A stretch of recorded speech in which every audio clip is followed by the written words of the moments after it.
Audio Jungle.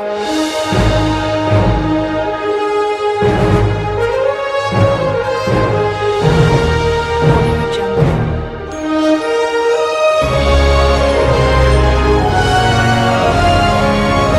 Audio Jungle.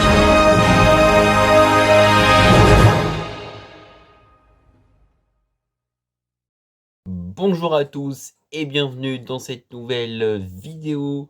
Et aujourd'hui, critique de Dali de Quentin Dupieux. Alors avant de commencer la vidéo, je vais vous dire une petite information.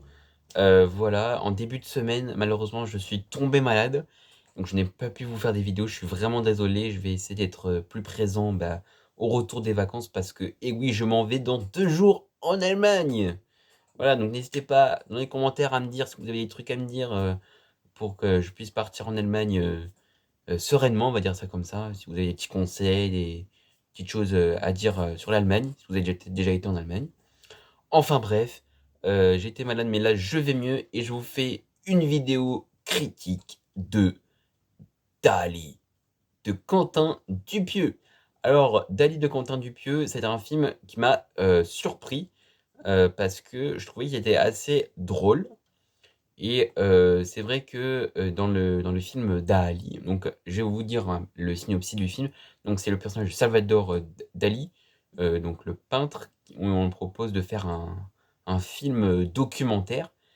Et donc c'est vrai que le synopsis du film était pas mal. J'ai bien aimé l'histoire et surtout le fait, parce que ce qu'il faut savoir, petit spoiler, donc attention pour ceux qui n'ont pas vu le film, bah, vous quittez la vidéo et ensuite vous revenez. Donc là, ce que je veux dire, c'est que Dali, le personnage de Dali, donc en fait, il était joué par plusieurs acteurs, donc Pio Marmaille, Jonathan Cohen et Edouard Bauer. Qui, et c'est vrai que c'était assez et ce qui était intéressant, c'est que le fait qu'il soit joué par plusieurs acteurs et surtout, alors ce que j'ai remarqué, c'est que Jonathan Cohen et Edouard Bauer, ils sont parfaits dans le rôle de Dali. Un peu moins Pio Marmaille, mais sinon le film est super, vraiment, on voit quand je trouve même que Dali est mieux que Yannick, donc qui était son précédent film sorti l'année dernière, qui était pas mal, mais pour moi, je trouve que Dali est même mieux que Quentin Dupieux. Après, nous, chaque année, on a le droit à un film, et c'est vrai qu'après, faut aussi s'identifier au style de Quentin Dupieux. Donc après, pour ceux qui sont pas friands de ce genre de comédie, bah, après, vous pouvez quand même regarder, mais je ne sais pas si vous avez passé un bon moment ou pas. Donc après, vous pouvez les voir. Il y a d'autres films, donc voilà. Sinon, je l'ai trouvé drôle, sympathique, et j'ai passé un très bon moment. On a rigolé à certains moments, évidemment, avec Dupieux. Et qu'est-ce que j'ai d'autre à dire sur ce film? Rien d'autre, si ce n'est que je vous le conseille. Je mettrai un... Allez, je vais être gentil, je vais mettre un 7 sur 10. 6 sur 10. À Dali de Quentin Dupieux. Et franchement, il faut qu'il continue dans cette optique-là. Après, je sais pas est-ce qu'il y aura un autre film l'année prochaine ou pas. N'hésitez pas aussi à me dire dans les commentaires si vous avez des infos, peut-être un nouveau film de Quentin Dupieux ou pas. Enfin bref, donc ça c'était ma critique de Dali.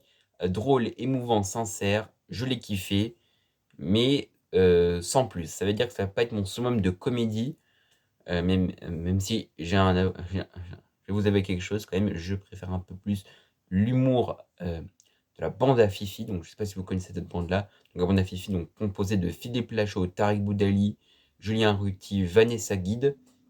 Cette bande-là, donc Babysitting, peut-être que vous en avez entendu parler, Épouse de mon pote, ou Nicky Larson, ou Alibi.com, ou bientôt sur la piste du Marsupilami. Enfin bref, voilà, mais sinon, j'ai passé un très très bon moment. Enfin bref, donc ça c'était la critique de Dali, je vous le conseille, allez le voir, vous allez quand même passer un très bon moment.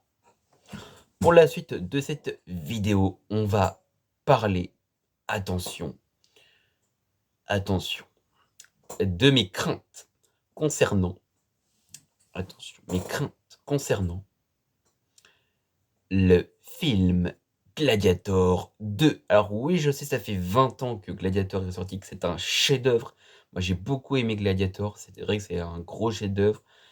et c'est vrai que, le fait que 24 ans plus tard, on fasse une suite, alors je dis pas non, mais c'est le fait de faire, des suites 24 ans après.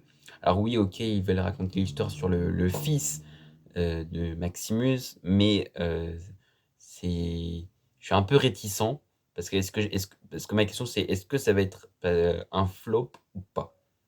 Parce qu'on nous vend ça comme le tout le monde dit: «Ouais, ça va être le péplum de l'année, ça va être un film bien». Alors oui, alors OK, alors apparemment, de sources officielles, donc de première, le film donc déjà, ils ont montré, un bout du film, je crois, aux dirigeants de Paramount et les dirigeants de Paramount, donc ceux qui financent du coup le film, ont beaucoup aimé, ont été bluffés. Après, je sais pas, est-ce que ça peut nous indiquer que le film va être bien ou pas? Mais voilà. Et donc le tournage est déjà fini, donc là, ils entrent dans la partie montage, pré post-production, toutes les parties que vous connaissez dans le monde du cinéma, montage. On n'a pas encore d'affiche du film et c'est vrai que c'est un peu alléchant le casting parce qu'on a Denzel Washington, on a Pedro Pascal, Paul Mescal, donc c'est vrai que c'est alléchant comme, casting et c'est vrai et donc j'espère qu'ils vont être à la hauteur vraiment sur ce Gladiator numéro 2. Parce que là, j'ai beaucoup d'attentes 24 ans après et c'est vrai que en même temps, après, je me demande, est-ce qu'ils ont pas fait une suite parce qu'ils ont envie parce que je me suis demandé après, parce qu'évidemment Ridley Scott, l'année dernière, il a sorti Napoléon, succès un peu on va pas dire ça succès, mais le film a divisé donc et ensuite, bah, là, cette année, je me demande, est-ce que ce serait pas, du coup, Ridley Scott qui veut encore prouver au monde qu'il est le plus grand réalisateur, qu'il a réalisé que, c'est le meilleur et tout? C'est ce que je me demande. N'hésitez pas à réagir dans les commentaires, n'hésitez pas à me dire, si vous avez des choses à me dire sur Ridley Scott, des infos aussi, hein, même moi aussi, je cherche de mon côté des infos, même si on n'a pas beaucoup d'infos sur le film, ils veulent rester mystérieux. En tout cas, voilà mes craintes concernant Gladiator 2. J'espère qu'il va être à la hauteur. Et donc peut-être que je vais peut-être même me regarder le 1 pour me remettre, même si je l'ai déjà vu peut-être des dizaines ou des milliers de fois, j'ai déjà revu le film et tellement c'est un chef-d'œuvre du cinéma, voilà. D'ailleurs, j'ai été voir le film Chien et chat de Rem Kiritchi et il y aura bientôt la critique du film de Chien et chat. Voilà, donc n'hésitez pas si vous avez aussi, d'autres choses, infos box-office. Évidemment, je regarde aussi beaucoup le box-office, et aussi, donc Le Molière imaginaire, il est un peu en décadence, Le Molière imaginaire de Olivier Py. C'est un film aussi qui m'intéressait, mais j'ai pas eu le temps d'aller le voir. Donc voilà, sinon en termes de cinéma, c'est tout ce que j'ai à dire. À bientôt pour de nouvelles vidéos. N'hésitez pas à liker, à partager et à commenter et vive la passion du cinéma. Tess! Audio Jungle.